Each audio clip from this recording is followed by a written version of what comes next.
Hello everyone, welcome back to my channel. Thank you so much for watching this video. இன்னைக்கு case study seriesல Infosys IPO 1993 பத்தின informations தான் பார்க்க போறோம். Video skip பண்ணாம ஃபுல்லா பாருங்க. 1981ல நாராயணமூர்த்தி அண்ட் பூனேல இருந்து ஒரு 6 இன்ஜினியர்ஸ் இன்ஃபோசிஸ் ஸ்டார்ட் பண்ணாங்க. குளோபல் ஐடி லீடர் ஆகணும்ன்றது தான் இன்ஃபோசிஸோட ஒரு விஷனாவே இருந்துச்சு. அப்ப ஸ்டார்ட் பண்ணும்போது இனிஷியல் கேபிட்டல் பாத்தீங்கன்னா $250. இன்ஃபோசிஸ் IPO February 1993ல லான்ச் பண்ணாங்க. அப்ப இஷ்யூ பிரைஸ் பாத்தீங்கன்னா ₹95. அப்போ மக்கள் யாரும் பெருசா ஆர்வம் காட்டாததுனால ஷேர்ஸ் எல்லாமே அண்டர் சப்ஸ்கிரிப்ஷன்ல தான் இருந்தது.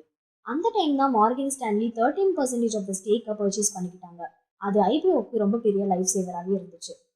14th June 1993ல இந்தியன் ஸ்டாக் எக்ஸ்சேஞ்சில் இன்ஃபோசிஸ் லிஸ்ட் ஆயிட்டாங்க. அன்னைக்கு ஸ்டாக் ஓப்பனிங் ப்ரைஸ் பார்த்தீங்கன்னா ₹145.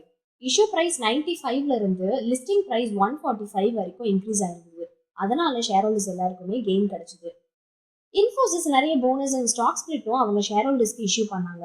சப்போஸ் நீங்கள் ஒரு 100 ஷேர்ஸ் 1993 ஐபிஓவில் வாங்கியிருந்தீங்கன்னா 2021ல் உங்கள் ஷேர்ஸ் மோர் தென் 1 lakh ஆயிருக்கும். அண்ட் அதனோட ஒர்த் பார்த்தீங்கன்னா 2.5ல இருந்து 3 crores வரைக்கும் போயிருக்கும். இன்னைக்கு இன்ஃபோசிஸ் எந்த அளவுக்கு க்ரோ ஆயிருக்காங்கன்னா மோர் தென் 3 lakhs எம்ப்ளாயீஸ் அங்கே ஒர்க் பண்ணுறாங்க. டோட்டல் ரெவன்யூ $19.5 billion இருக்கு. 50+ கண்ட்ரீஸ்ல அவங்களோட ஆப்ரேஷன்ஸ் ஒர்க் ஆகிட்டு இருக்கு. லாங் டேர்ம் இன்வெஸ்டிங்க்கு இன்ஃபோசிஸ் தான் ஒரு பெஸ்ட் எக்ஸாம்பிளாக இருக்கும். இதே மாதிரி இன்ஃபர்மேட்டிவான வீடியோஸ் பார்க்கணும்னு நினச்சிங்கன்னா லைக் பண்ணுங்கள், சப்ஸ்கிரைப் பண்ணுங்கள், மறக்காமல் இன்ஸ்டாகிராம்லேயும் ஃபாலோ பண்ணுங்கள். See you in the next video.